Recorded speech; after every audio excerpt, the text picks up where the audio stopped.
कधीच नाही चुकणार तुमचे फेवरेट टीव्ही शोज झी5 सोबत, तेही एकदम फ्री। तुमच्या सगळ्यांमध्ये तापट कोण आहे स्वभावाने? रेड साडी घातली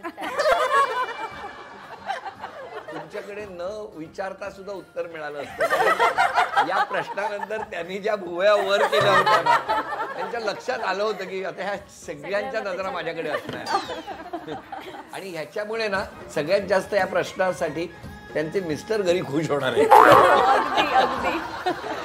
आम्हाला एक किस्सा सांगावासा वाटतो। दिवाळीचं सीझन होतं आणि आम्हाला म्हणजे सर्वांचीच खूप घाई होती, कारण की दिवाळी आमचं फुल पॅक असतं शेड्यूल।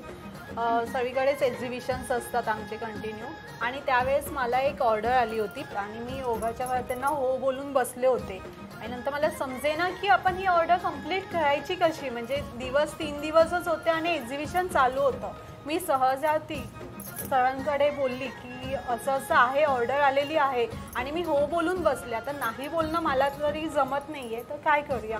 एका क्षणाचाही विलंब न करता ह्या सगळ्या जणी म्हणाल्या की आपण कंप्लीट करू ही ऑर्डर तुझी, आणि हे कंप्लीट आम्ही अक्षरशः 3 दिवसामध्ये आम्ही आणि आमची ती ऑर्डर सक्सेस झाली ही मला त्यांना खूप आवडलं। पण मला सांगा, आता तुम्ही जेव्हा जाताना, समजा नाशिकच एक उदाहरण घेतलं तर ज्या उत्साहात तुम्ही गेला होता त्या उत्साहात तुम्ही घरी येता परत तो दिवस, म्हणजे समजा संध्याकाळी एक्झिबिशन संपलं, गाडीने तुम्ही आलात घरी, दुसरा दिवस जो असतो त्या दिवशी घरातल्यांना किती वेळा आहे बाबा मी आता दमून आले, आज काही नको किंवा आज काही बोलू नको, मला काही कामं सांगू नको, असं होतात किती जणी? बघा चेहऱ्यांवरनं कळतंय कधी कधी कारण की दुसऱ्या दिवशीचं पण प्लॅनिंग ठरलेलं असतो, कधी कधी दुसऱ्या दिवशी पण लगेच एक्झिबिशन्स असतात किंवा प्रोडक्ट आपल्याला तयार ऑर्डर्स दुकान आहे, हे सगळं मान्य मला, पण हे सगळं करताना तुम्हाला तुमच्या घरातले मिस्टर अगं बाई आता जरा शांत राहा असं कधी म्हणतात?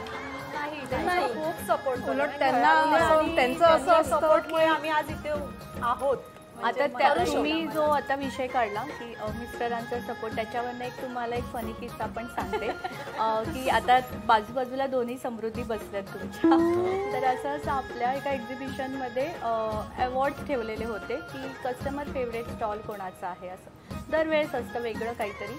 तर आपण अनाऊन्स केलं, मग समृद्धीचं नाव होतं, असं हिचं हँड पेंटेडचं होतं, तर जरा असं म्हणजे तिचं नेहमीच छान लोकांना आवडतं, तर मी समृद्धी म्हणून नाव घेतलं।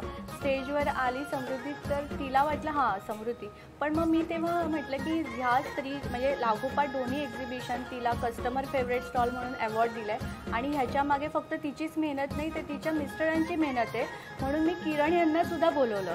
कोइन्सिडेंटली तिच्या पण मिस्टरांचं नाव किरण आहे आणि ते दोघं सुद्धा आले, त्यामुळे आमचं सगळ्यांचं म्हणजे कसं म्हणतात ना, समृद्धी आणि किरण असंच कॉम्बिनेशन। हो, माझ्या पण मिस्टरांचं नाव किरणच आहे, तिच्या पण मिस्टरांचं नाव किरण आहे। तेव्हाच समजलं, आणि मी हिला विचारलं तुझं सरनेम काय, ते पण वेगळं नाही ना। हो, म्हणजे त्यावेळेस कलाडी 10 मिनिटं आम्ही याच्यावर म्हणजे असं सगळे म्हणजे, आणि त्यावेळेस सगळ्यांना लक्षात राहायला लागली, म्हणजे आलेले कस्टमर पण आमच्याकडे म्हणजे त्या हिशोबाने असत होते। आता हे आम्हाला स्टॉलच्या नंबरने आवाज देतात, स्टॉल नंबर 8 आणि स्टॉल नंबर 1 वरची समृद्धी असं बोलतात।